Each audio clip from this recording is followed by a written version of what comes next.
दोस्तों नमस्कार। पिछली बार हमने आपसे बात की थी हमारे जीवन की मूलभूत आवश्यकताएं। वो तीन हैं, रोटी, कपड़ा और मकान। हम और आप रोटी और कपड़ा पर तो बात कर चुके हैं। आज हम थोड़ा सा बात करेंगे मकान। देखिए, जिसको देखो जैसे ही नौकरी लगेगा सोचेगा कि हम एक छोटा सा शहर में एक छोटा सा हमारा आशियाना हो। कोई सोचेगा खोली ले ले कोई सोचेगा कमरा ले लें तो फैमिली को ले आएंगे। देखिए, हर एक की खुशी होती है। खैर, फिर आप पूछते हैं, आप किसी को मिलेंगे तो कहेगा मेरा नाम सो एंड सो है और मेरा पता ये है। तो पता में नॉर्मली हम क्या बात कहते हैं कि हमारा कौन सा देश है, कौन सा राज्य है, कौन से ज़िले से हूँ, किस शहर से रहने वाला हूँ, कौन सा गांव है, कौन सा मोहल्ला, कौन सी गली के बाद मकान का नंबर आता है। दोस्तों, वास्तव में ये जो हमारा शरीर है जो दिखाई दे रहा है ये इस घर में रहता है।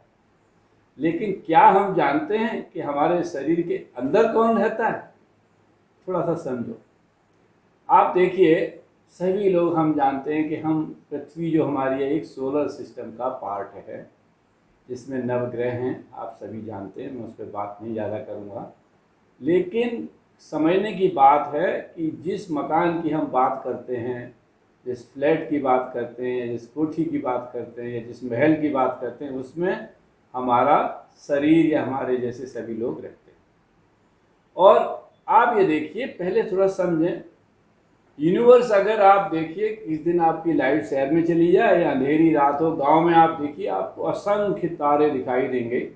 जो आप चित्र देख रहे हैं इसमें देखिए, इसको एक हुबल करके जो टेलीस्कोप से लिया गया है, तो आप देखिए असंख्य तारे। इसका मतलब ये सोचिए कि जो प्रभु की रचना कितनी बड़ी है। जो हमारा एक सोलर सिस्टम के हम पार्ट हैं, उससे कितने सोलर सिस्टम, कितनी गैलेक्सी, कितनी आकाशगंगाएं होंगी।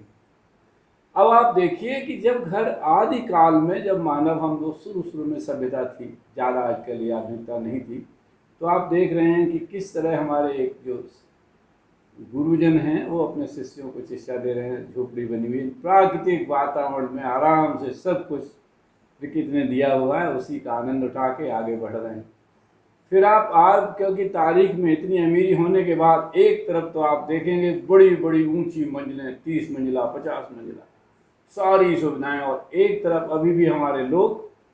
तो दोस्तों, एक तरफ अमीरी और एक तरफ गरीबी की बहुत बड़ी खाई बन गई है। घर सभी हैं लेकिन खुशी किस में है ये आप ज़्यादा समझते हैं, इस पर हम बाद में बात करेंगे। देखिए, इस जीवन में हमारे हिंदू पद्धति का हर आदमी सोचता है कि हमारा उद्देश्य है कि हम धर्म, अर्थ, काम, मोक्ष चारों का पालन करते हुए अंत में परम धाम को जाएं। परम धाम का चैप्टर 8 वर्स 21 में श्री कृष्ण भगवान जी ने कहा है, वो मैं उसका आपको हिंदी में सार बताता हूँ। उन्होंने कहा, जिसे वेदांती अप्रकट एवं अविनाशी जानते हैं, जो परम गंतव्य है, जहाँ जाकर कोई वापस नहीं आ सकता, वह मेरा परम धाम है। ये श्री कृष्ण के मुख से, मुखारविंद से निकले हुए चैप्टर 8 वर्स 21 में लिखे हैं। हजारों साल से लोग उसको पालन करते आए हैं।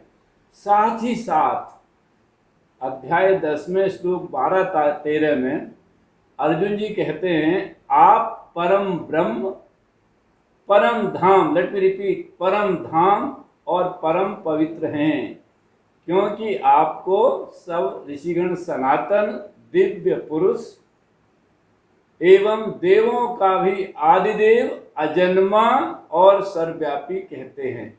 ये डॉक्यूमेंटेड है एंड सारी दुनिया में लोग इसको, गीता की कितनी ट्रांसलेशन हो चुकी है, सब इसको मानते हैं और जानते हैं।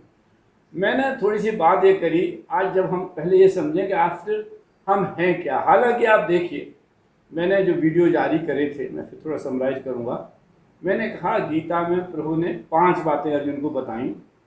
मैं कौन हूँ, ईश्वर कौन है, प्रकृति क्या है, समय क्या है और कर्म क्या है।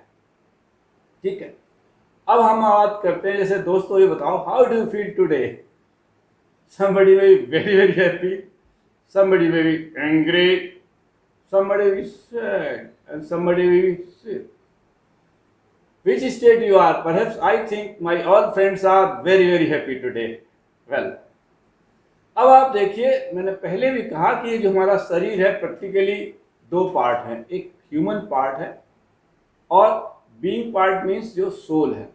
अब देखिए, हमारा तो नाम XYZ है, एड्रेस हमारा 1 2 3 4 है, क्वालिफिकेशन मान लीजिए MA है, एक्सपीरियंस हमारा 40 साल का किसी क्षेत्र में है, प्रोफेशन मान लीजिए मैं प्रोफेसर। और कंपोजिशन क्या है, हमारे 5 जो शरीर दिखाई दे रहा है ये एक्चुअली 5 तत्वों से बना है। मैं फिर बता दूं, क्षिति जल पावक गगन समीरा। इसमें जल है 72%, अर्थ है 12%, और आपकी एयर है 6%, फायर है 4% और स्पेस है 2%। This composition is scientifically proven, major elements are there. और दूसरी तरफ जो इसको गवर्न करता है, जिसको कि हम सोल कहते हैं, और उसका क्या है कि वो हमारे शरीर के अंदर रहती है, ठीक है। और कहाँ रहती है, ये है कि ये आपके भ्रुकुटी के मध्य का जो स्थान है यहाँ पे, और ईश्वर हमारे हृदय में रहता है।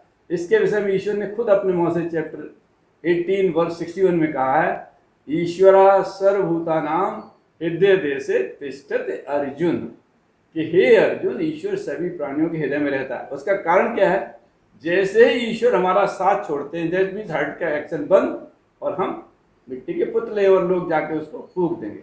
ये नॉर्मली हम देखते हैं। और एक्चुअली सारी की सारी आप देखिए, जो हमारी एक ग्रॉस बॉडी दिखाई दे रही है, लेकिन सटल हैं मन बुद्धि अहंकार, जो तीनों चीज़ें हैं। और एक्चुअली क्या है, मन हमारा सबसे बड़ा राजा है। मन क्या है, एक तरह का हाथी जैसा है।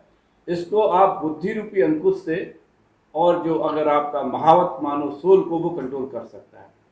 तो अभी हम समझें, देखिए एक चित्र आप दिखाए सामने रख रहा है, हमारे शरीर में आत्मा रहती है, मैंने आपको बताया, and our body is the residence of soul. और जिस दिन से आप माँ के गर्भ में आते हैं, तब से जब तक अंत तक हमेशा आप इसमें रहते हैं। यही आपका पक्का साथी है। इसका ध्यान देना बहुत जरूरी है। मीन्स ये स्वस्थ रहे, प्रसन्न रहे, तभी आप प्रसन्न रहेंगे। और खुशी अंदर से आती है, मैं आपको बता चुका हूँ। तो जैसे आप इसमें देखिए, ग्रॉस बॉडी जो ब्लू ब्लू बाहर दिखाई गई है, उसमें वही 5 एलिमेंट हैं, earth, water, fire, air and space. और जो सटल बॉडी है वो आप देखिए, ego, mind, intelligence and soul. Soul is in the centre. Actually हम जब उस पर फोकस नहीं करते, इसलिए हमें खुशी नहीं आती, प्रसन्नता नहीं होती। तो body is the temple of soul, note down, body is the temple of soul. तो इसको हमें प्योर रखना है, बाहर से भी अंदर से भी, सारे टॉक्सिन्स बाहर निकालने हैं। And it is the real partner through out your life. People come and go. दोस्तों, अगर आप एक हमारा जीवन चक्र देखें, आपके सामने थोड़ा सा प्रस्तुत कर रहा हूँ। जब बच्चा माँ के गर्भ से आकर, आप देखिए किस तरह से बड़ा हुआ, उसने डिग्री ली, फिर नौकरी करी, फिर पैसा कमाया, फिर बुढ़ा हुआ, फिर व्हील चेयर पे आया, फिर बीमार हुआ और अंत में चला गया।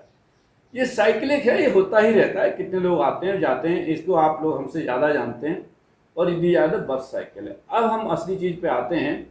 अगर हमें, जब हम जान गए कि हमारा शरीर का मकान कौन है और हमारी आत्मा का मकान कौन है, तो हम दोनों को ठीक कैसे रख सकते हैं। जब तक हम सुखी जीवन का सीधा और सरल रास्ता है self introspection and self discipline, these are the 2 things. मैंने थोड़े से फॉर्मूले बताए हैं, अक्सर मैं पोस्ट करता रहता हूँ, आप लोगों का सहयोग मिलता है, बहुत अच्छी बात है। पहली बात है, as you think so you become, जैसा आप सोचोगे वैसा बन जाओगे। दूसरा है, identify and ignore your triggers, जो आपके ट्रिगर हैं उनको आप एकदम छोड़ दो। Which motivate you to bad karma, जो बैड कर्म के लिए आपको प्रेरित करते हैं। They are basically desires, anger and greed. 3 है, डिजायर, एंगर एंड ग्रीड। अगर इनको आपने एकदम हटा दिया, शांति है। Think positive with patience, perseverance and practice, 3P।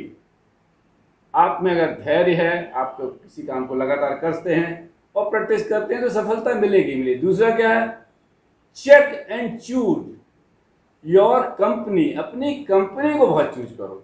That means media and friends आपके साथ कौन है, वो बहुत केयरफुली, अगर उसमें गलती कर दी तो नुकसान होने वाला है।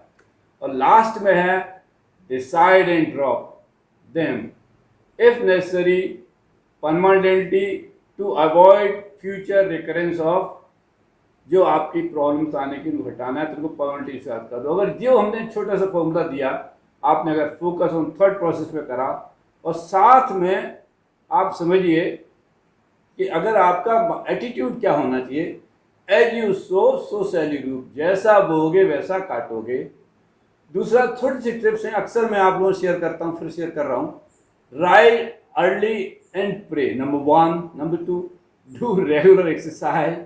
Number 3, healthy food habits. Number 4, reduce your screen time. दोस्तों मैं फिर कहता हूँ, रिड्यूस योर स्क्रीन टाइम। खास तौर से पोस्ट गरी चीज मत करो, गलत मत करो। वर्क लाइफ बैलेंस रखो और अवॉइड ड्रग्स एंड अल्कोहल को अवॉइड करो जितना पॉसिबल हो। And relax and educate sleep. अगर आपने छोटी छोटी बातें रखी, आप जानते हो कि ठीक है, अपने शरीर का ध्यान रखो, अपने मकान को सुंदर बनाओ, अच्छे से अच्छे शहर में महंगा खरीदो, सब कुछ ठीक है। थोड़ा समय जो मैं आपको बार बार प्रार्थना करता हूँ, रिक्वेस्ट करता हूँ, आप लोगों का सहयोग मिलता है, उन पर ध्यान देंगे तो पक्का ही आपको इस जो घर है, मतलब अपनी शरीर के अंदर और मकान के अंदर दोनों में रहने में परिवार के समेत बहुत आनंद होगा और आप कोई परेशान नहीं होंगे। और चलते चलते जो गीता भगवान का संदेश है मैं फिर आपसे कहने वाला हूँ, work is worship, I believe in work is worship. दूसरा, कर्म, ये हो रहा योग कर्मस कर्षण, मीन्स अगर हम एक्सेलेंस हर काम में लाते हैं तो वही योग है, सिंपल। सभी आप देखो जिसने आगे एक्सेलेंस की है क्षेत्र में, तो वो एक्सेलेंस पर ध्यान देते हैं। और चलते चलते कर्मण्येव अधिकारस्ते मां फलेषु कदाचन मां कर्म फल हेतुर्मा संगो अस्तु कर्मणि। आपको सिर्फ कर्म करने का अधिकार है, लेकिन कर्म का फल देने का अधिकार भगवान का है। कर्म फल की इच्छा से कभी काम मत करो, कर्म फल की इच्छा से काम फल की इच्छा से मत करो।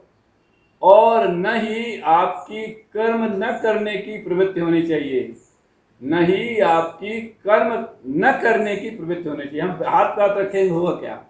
इन्हीं शब्दों के साथ अगर आपको हमारा वीडियो पसंद आया, मैं बहुत बहुत आपका आभार व्यक्त करता हूँ। पसंद आया तो एक लाइक दें और इसी प्रकार आपका सहयोग प्रेरणा मिलती रहेगी तो मैं अपने छोटे छोटे विचार आपके समक्ष रखा रहूँगा। बहुत बहुत नमस्कार, धन्यवाद, जय श्री कृष्ण।